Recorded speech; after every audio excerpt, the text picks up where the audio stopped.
Қызылорда қаласының беделді фомен дүкенінде бастауыш пранкер тұтынушы азаматты өлтіріп қоя жаздаған. Оқиға орнынан тілшіміз. Мен негіз фоменнен киім алып конкурсқа қатысам деп келген адам.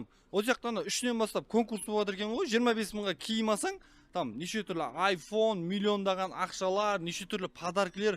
Главный приз Меккеге 2 адамға путевка екен. Сол қатындап барып қайтам ба деп ойлағам ғой, жолым ашылады деп.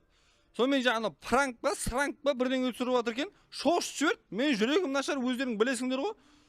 Судырғым ұстап, Меккеге путевка күтамыз деп, о дүниеге путевка алып кете сақтадық аяқ астынан. СММші көп жұмыс жасаймын негізі. Алдағы уақытта конкурс ұйымдастырып жатқанбыз ғой. Мен мына жерде жаңағы магазин шулатып алайын деп сол конкурсқа қарамарыз. Пранк ұйымдастырған адамдарды шошытып, сол моментте путевкаларды беріп жатырық та. Бұны жаңа лототронға саламыз да, соларды лототронды айналдыру арқылы ертең Меккеге жолдама дегендерді ұтқызамыз. Сөйтіп жатыр едім, бір кісі келіп қалды.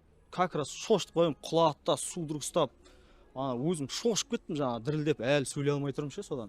25 мыңға негізі біраз заттар түседі бізде. Сол келіп алыңыздар сіздерде міне. 25 мыңға зат аласыз, сізге бір купон береді. Қатысыңыздар, ұтыңыздар. Индира Фоменова, Кимгүл Дүкенова, БТК арнасы.